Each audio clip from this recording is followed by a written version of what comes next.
por esta palabra que se va a predicar en esta mañana. Aleluya.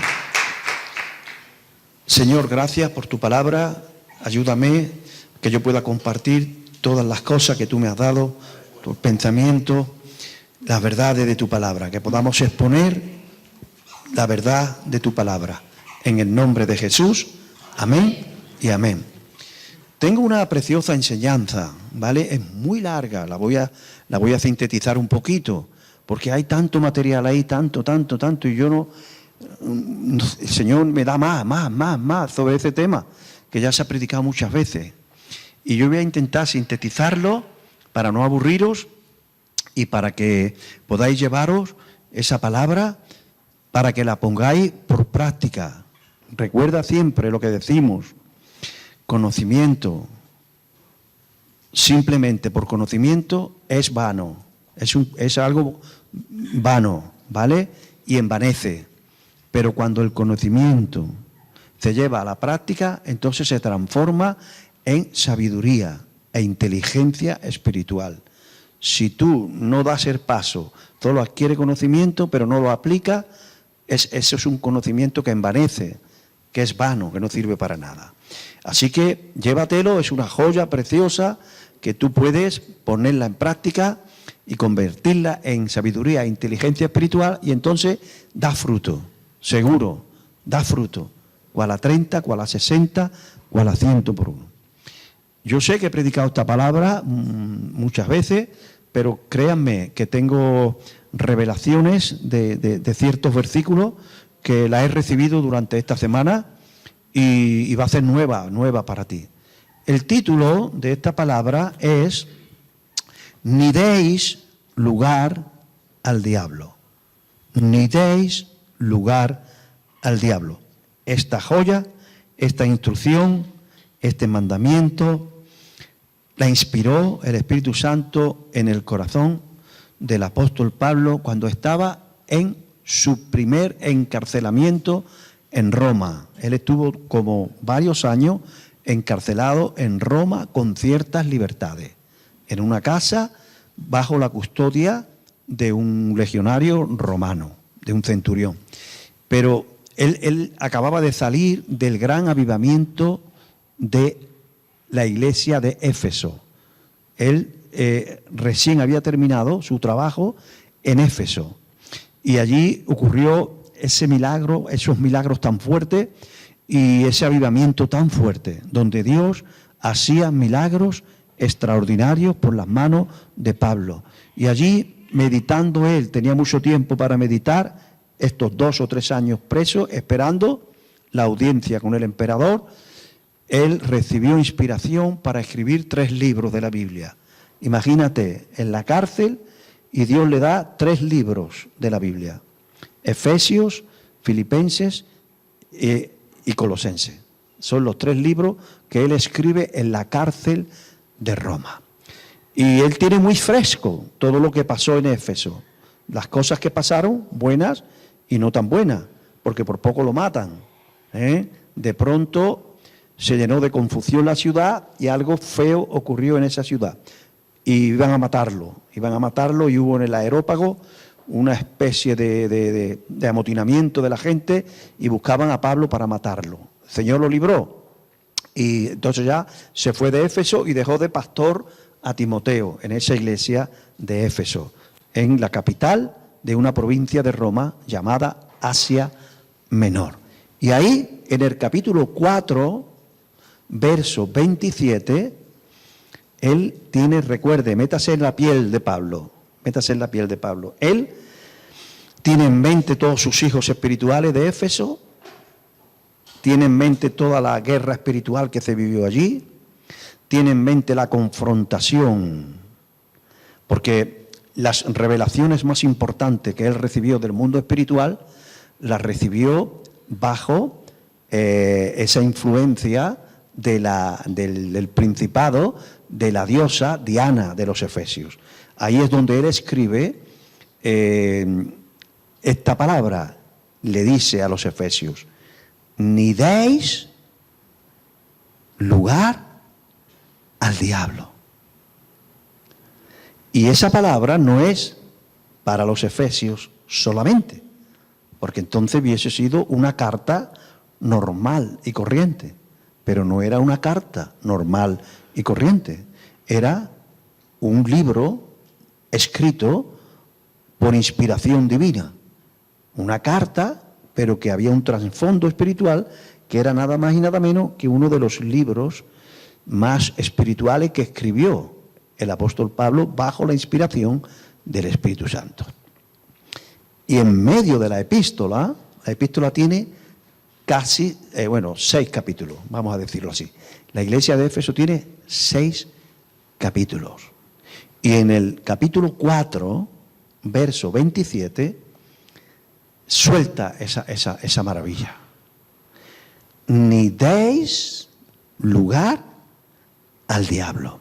Vamos a desmenuzar este mandamiento. Es una instrucción, recuerden siempre. Yo sé que lo digo muchas veces, pero la palabra que se traduce como mandamiento viene del hebreo Torá. Es la Torá de Dios. Pero en el hebreo Torá, aunque se puede traducir como mandamiento, quizás está mejor traducido instrucción. Si yo te doy un mandamiento, la imagen que tú tienes de mí es la de un juez. Pero si yo te doy una instrucción, la imagen que tú tienes de mí es la de un padre. ¿Me entendéis? Por eso, más que mandamiento, ley, es instrucción. Y el Espíritu Santo, por boca de Pablo, nos deja esta instrucción en la epístola a los Efesios, capítulo 4, verso 27. No le deis lugar al diablo. No se os ocurra darle lugar al diablo. Pregunto, reflexiono, interactúo contigo. Si el Espíritu Santo me dice que yo no le dé lugar al diablo, significa que consciente o inconscientemente puedo llegar a darle lugar al diablo. Entonces, recibe esta palabra, si quieres recibirla. Tómala como simple conocimiento o di, quiero aplicarla. No debo, si quiere usted, no lo repita en altavoz, pero si quiere usted en su corazón, repita conmigo en su corazón. No debo darle lugar al diablo. Y la reflexión que yo hago es, ¿qué es darle lugar al diablo? Yo necesito saber qué es esto. Necesito saber bien, con claridad, qué es darle lugar al diablo. ¿Y por qué necesito saberlo? Para no darle. ¿Me entiende? Usted tiene que saber qué es el colesterol, no para tener colesterol, sino para intentar no tenerlo. Cuando alguien se pone a dieta, es conveniente darle información de cómo funcionan las kilocalorías, el colesterol, los triglicéridos, cómo funciona el sistema digestivo, cuáles son los alimentos que tienen hidratos de carbono, los que no. Toda esa información parece ser que da resultado, porque la gente con esa información se conciencia mejor. Entonces, ¿qué es darle lugar al diablo? Quiero que en esta mañana, si el Señor nos permite en su amor, nos vayamos para casa sabiendo perfectamente. Esta es la esencia del mensaje que yo quiero compartir en esta mañana. ¿Qué es? ¿Cómo yo puedo darle lugar al diablo? Es bueno que usted sepa cómo usted puede darle lugar. No para que le dé, sino para que no le dé. ¿Me está entendiendo? ¿Cómo es que yo puedo darle un lugar al diablo? Número 2. ¿Qué hace el diablo en ese lugar? Número 3. ¿Por qué es tan peligroso? Y quizás la reflexión número 4, que es la mejor. Porque este mensaje tiene doble intención. Una, que sea como una vacuna, pero también que sea como un antídoto. La vacuna es para que usted no tenga la enfermedad. Y el antídoto es, por si la tiene, que sane. Entonces, lo que pretendemos esta mañana es que usted discierna bien cómo no debo de darle lugar. ¿Cómo hago para no darle lugar? Y si le hemos dado lugar, consciente o inconscientemente, la reflexión es, ¿cómo puedo expulsarlo? Porque si ya le he dado lugar al diablo y usted descubre esta mañana que hay un lugar en su alma que lo controla el diablo, entonces lo más importante es cómo puede ser expulsado. Tiene esta doble finalidad. Cuando el Señor, una de las diferencias entre el Antiguo Testamento, la Torá de la ley de Moisés y la Torá de la ley de Cristo, son muchas las diferencias, pero una de ellas es que la ley de Moisés no llevaba el acompañamiento de la capacidad para andar en ella. Por eso era imposible, por la incapacidad del ser humano, cumplir la ley del Señor dada por Moisés. Porque esa ley fue dada para que veamos nosotros la debilidad nuestra y entonces podamos descansar en la gracia del Señor. Por eso dice que la ley de Moisés nos lleva a la gracia, porque si Dios en Moisés te ordena 613 cosas que usted tiene que andar en ellas y usted descubre que de las 613 hay por lo menos 400 que es imposible que usted la cumpla o que yo la cumpla, entonces el Señor dice, yo también lo sabía ya, pero tú no lo sabías. Él está hablando a la humanidad, porque yo ahora tengo un plan de darte la segunda Torá, la de Cristo, que es la Torá de la gracia. ¿Y qué diferencia hay? Pues que en la Torá de Cristo el Señor te da la instrucción y te da la capacidad para que pueda vivir en esa ley. ¿Me entiende la diferencia? Por eso en la gracia recibimos el Espíritu Santo. Los que estaban bajo la ley de Moisés no podían recibir el Espíritu Santo, porque la sangre de Jesús todavía no ha sido vertida. Y el Espíritu Santo no podía vivir en la casa de un ser humano, en el corazón de un ser humano, por cuanto éramos muy pecadores. Pero cuando Jesús muere en la cruz del Calvario, paga la deuda, la legalidad necesaria para que mi corazón se pudiera convertir en la casa del Espíritu Santo. Entonces, el Espíritu de Dios en mí, yo recibo la nueva ley de Cristo, la Torá de Cristo, las instrucciones de Cristo, y en mi interior está la capacidad. Por lo tanto, no tenemos excusa. Por lo tanto, usted puede andar en esa Torá. Usted puede andar en la instrucción de no darle lugar al diablo. Y se le ha dado lugar, usted tiene la capacidad de expulsarlo. Y usted tiene la capacidad de cerrarle la puerta, de echarlo, desahuciarlo de allí para siempre. Jesús, nuestro amado Señor, una vez se puso de pie y dijo, estaba hablando con los apóstoles y se levantó, vamos de aquí, viene el príncipe de este mundo, y él nada tiene en mí. El diablo no tenía ni esto en el alma de Jesús.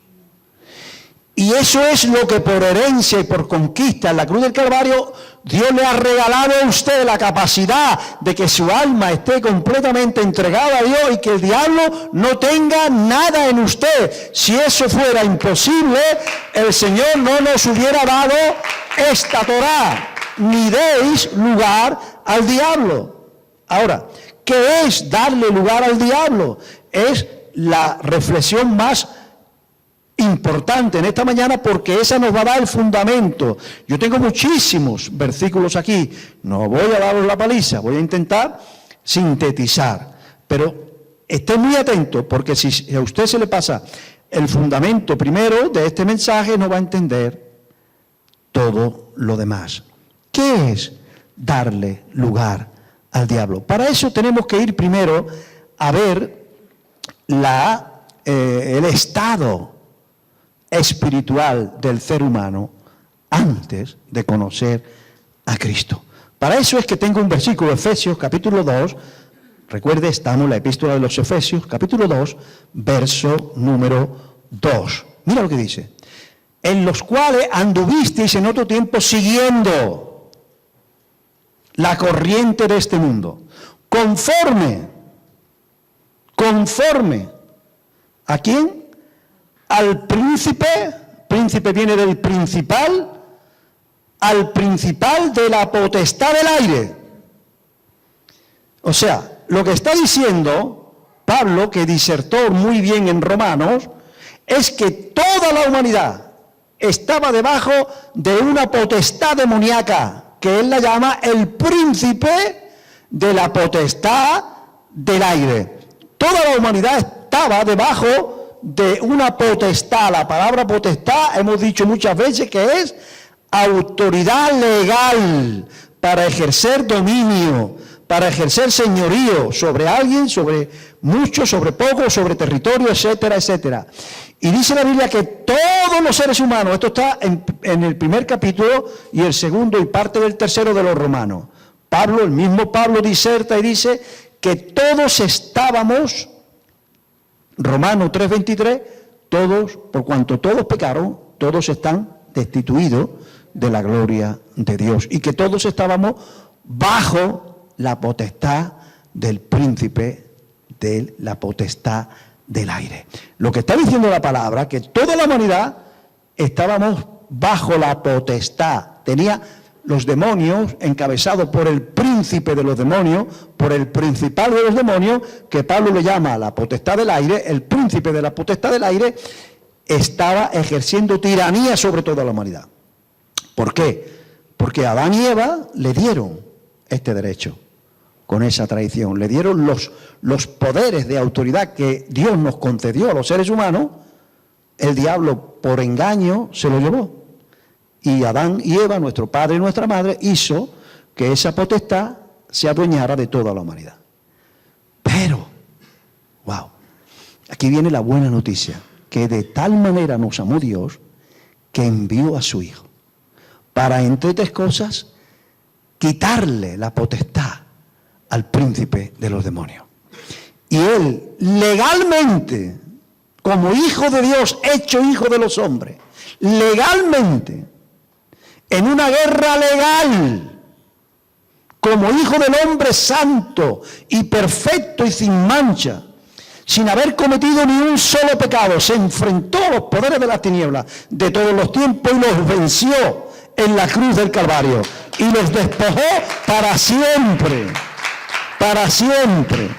Él pagó el precio legal, anulando el acta de los decretos que habían contra nosotros y despojando a príncipes y potestades, los exhibió públicamente sobre ellos. Y entonces dice la Biblia que nos posicionó de un reino, nos llevó a otro reino. Porque nosotros estábamos, como todas las personas, bajo la servidumbre y bajo la tiranía del príncipe de la potestad del aire. Pero cuando Jesús hace lo que hizo en la cruz del Calvario, mira lo que dice Colosenses capítulo 1, versículo 13. Mira lo que ha hecho Jesús por ti. Adelante. Capítulo 1, versículo 13. El cual Dios nos ha librado. Wow. Nos ha librado del derecho legal que tenía el diablo sobre nosotros. Nos ha librado de la potestad de las tinieblas y nos ha trasladado al reino de su amado Hijo Jesús. No se trata de que Él estábamos sujetos en servidumbre bajo la potestad de las tinieblas y Jesús, pagando el precio en la cruz, nos redimió, nos perdonó, pagó el precio legal y entonces nos sacó de esa potestad, nos sacó de esa autoridad que él tenía. Satanás tenía autoridad legal sobre nosotros a causa de nuestras ilegalidades. Y él nos sacó y nos trasladó. ¿A dónde? Al reino de su amado Hijo Jesús. Y ahora, en esta nueva posición, el diablo ya no puede tener potestad sobre ti, no puede poseerte, porque tú tienes un nuevo dueño. Porque ya tú has sido trasladado aquí. Usted estaba en las tinieblas y usted ha sido trasladado al reino de Jesús, al reino de la luz. Pero ahora se le dice a usted, Él está allí y tú estás aquí. Los estudiantes de la escuela bíblica saben que lo primero que hizo Dios cuando quiso restaurar la tierra y cuando quiso hacer lo que Él tenía en el designio de su corazón, lo primero que hizo fue el primer día que dijo, hágase la luz. Y cuando la luz apareció, ¿qué fue lo que hizo inmediatamente? Separó la luz de las tinieblas. Wow. Y el diablo después, que estaba en tinieblas, porque las tinieblas es la ausencia de la luz, por engaño se llevó a la humanidad a sus tinieblas, debajo de su tiranía. Cuando Jesús vino, pagó el precio en la cruz del Calvario, wow, nos sacó de las tinieblas y de la potestad de las tinieblas y nos trasladó al reino de su amado Hijo. ¿Dónde está Satanás ahora? En las tinieblas. ¿Dónde estamos nosotros? En la luz.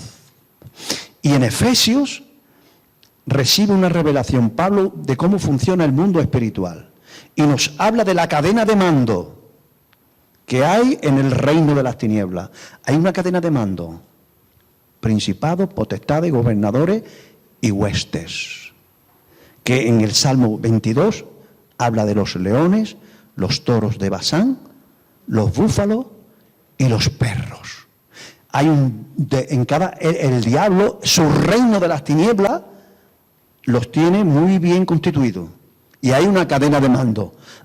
Él ha dividido su reino de las tinieblas en principados. Ha dividido su reino de las tinieblas en muchos principados. Y en cada principado hay sentado un demonio príncipe. Y a ese demonio príncipe está a su servicio 1, 2, 3, 4 o 5 o las que sean potestades, que son las que se encargan de darle a ese príncipe cuanto más derechos legales mejor. ¿Cómo? Cuanto más pecado cometan la gente que están debajo de ese trono, más fuerte es ese trono. Por eso, debajo de un trono demoníaco siempre hay una potestad, que es un tipo específico de pecado que le da a ese trono más firmeza, más fuerza, más capacidad de destrucción. Siempre debajo de un príncipe hay una o varias potestades. Por ejemplo, en Éfeso había un príncipe que se manifestaba a través de Diana de los Efesios. Pero había unas potestades que eran los pecados de brujería y de hechicería que se hacían en esa ciudad y que se exportaban al mundo entero. Por lo tanto, tenemos un príncipe que regía con una manifestación femenina, la gran Diana de los Efesios, y unas potestades de brujería y hechicería. Por eso había un movimiento tan fuerte. Y por eso el trono de Diana era tan fuerte. Porque la brujería, en todo su esplendor en el imperio de Roma, estaban allí en Éfeso. Y todo el mundo del imperio, los grandes brujos, magos y hechiceros, cuando querían estar en la élite, iban a Éfeso, a los congresos de brujería. Por lo tanto, la brujería era una de las potestades que sustentaban el trono. Ahora, debajo de eso había una cadena de mando que eran los gobernadores de las tinieblas.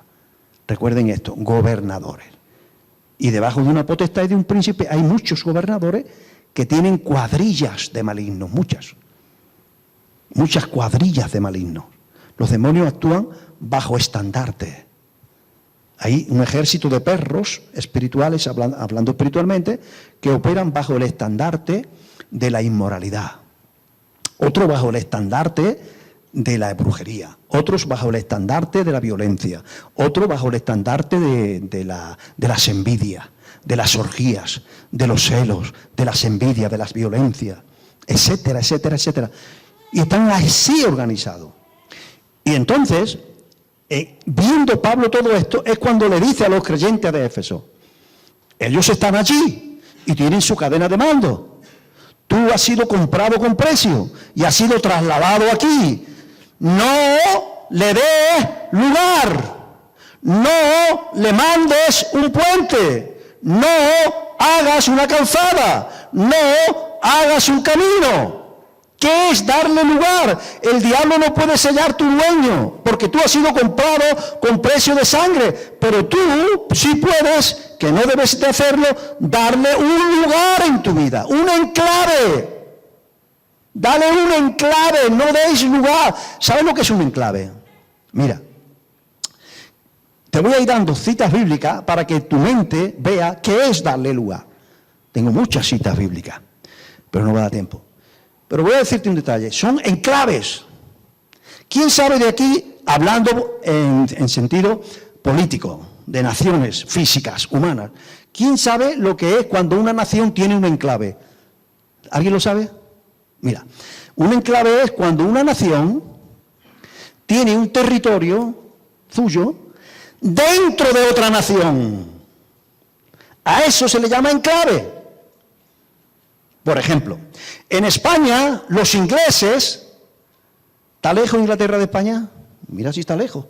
Pues los ingleses tienen una parte de Inglaterra, muy pequeñita, metida en nuestra nación.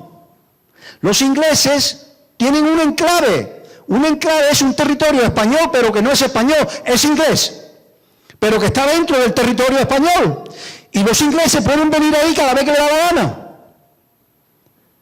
Los aviones ingleses van allí, entran y salen sin tener que pedirle permiso a nadie y está en nuestra nación, pero no es nuestra nación. ¿Alguien sabe de quién estoy hablando?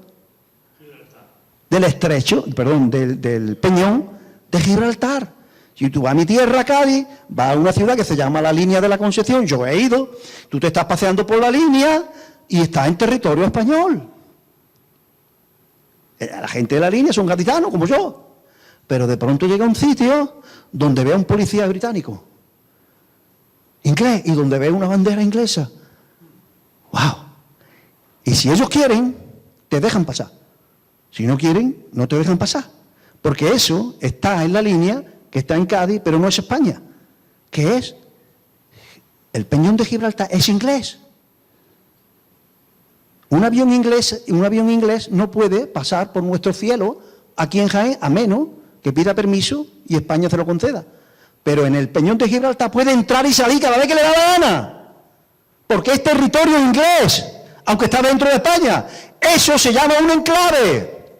Usted no pertenece a Satanás, pertenece a Jesús. Usted no pertenece al reino de las tinieblas, pertenece al reino de la luz. Pero si usted le da un enclave, si Satanás tiene algo de él en ti, porque tú se lo permites, él entra y sale cada vez que le da la gana, porque es un enclave de las tinieblas. Eso es darle lugar al diablo, es darle algo que no le pertenece. ¡Wow! ¿Y para qué quiere un lugar Satanás? Porque los espíritus inmundos, se llaman espíritus de las tinieblas, espíritus inmundos, espíritus demoníacos, etcétera, etcétera, ellos están en lugares secos y ellos buscan lugares de reposo. Y los lugares de reposo es los lugares humanos. Si él está en un alma de una persona, está reposando, porque está haciendo daño a gente que están hechas a la imagen de Dios. Si son expulsados, anda por lugares secos. Y al no encontrarlo, dice, ha pasado ya 3 o 4 años, voy a ver a mi antigua casa, a ver si tengo de nuevo un lugar. Un lugar en tu alma es un lugar que tú, por ignorancia, o a sabienda, o por lo que sea, o por tu obstinación, le das a Satanás. Tu alma no es de él, tu alma es de Cristo. Él no te puede poseer, ya tú tienes un dueño, que es el Señor. Pero tú sí puedes, que no debes de hacerlo, darle un lugar. Por eso la palabra que emplea Pablo en Efesios 4:27 es topos. En el griego no le deis topos. ¿Sabes lo que es un topos? Porque para los griegos el concepto lugar son varias palabras, dependiendo de qué. El topos es un lugar que se prepara para ser habitado. Si el lugar no es habitable, no se le llama topos, se le llama de otra manera. Pero si el lugar es habitable, Entonces son topos. Cuando un griego dice que tiene un topos, está diciendo que tiene un lugar habitable, que está preparado, ¿para qué? Para ser habitado. Y ese es el concepto que emplea Pablo. No le deis topos al diablo, no le deis un lugar preparado para que él habite. No lo haga. ¿Por qué? Porque desde ahí él tiene un enclave. Y desde ahí, ¿qué te hace? Estorbar, obsesionar. Desde ahí puede mandar pensamiento a tu mente, está ahí.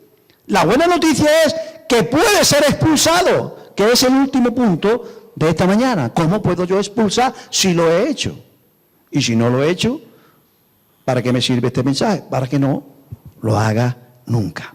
Vale, ya llevamos 30 minutos y vamos a hablar, voy a darte algunos pasajes, muy atento, Matías, muchas gracias, por favor, muy atento.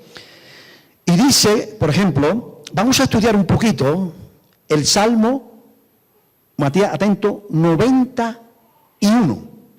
El Salmo 91 todo el mundo lo llama el Salmo de la protección. Porque cuando hablamos de este tema, simultáneamente tenemos que hablar de la protección que Dios nos ha dado. ¿Sabe que tenemos toda la protección del mundo para ser protegidos del mundo de las tinieblas? Primero pertenecíamos a ello. Jesús viene, nos saca de ahí, nos redime y nos planta en la luz. Y ahora nos da una super, mega, hiper protección. Pero ahí hay unas responsabilidades nuestras. Una de ellas es no darle lugar. Vamos a hablar un poquito del Salmo 91. El Salmo 91 todo el mundo le llama el Salmo de la protección. Incluso a nuestros niños muchas veces se lo queremos enseñar de memoria, para que duerman bien. Porque debajo de sus alas estarás seguro. Te librará de la peste destructora. Te librará de taigua. El Salmo 91 es el Salmo de la protección. Ahora bien, a la gente se le olvida cómo empieza el Salmo 91, versículo 1. Vamos a estudiar, primero que nada, antes que nada, vamos a ir al 91, 3 al 6. 91, 3 al 6. Él, wow,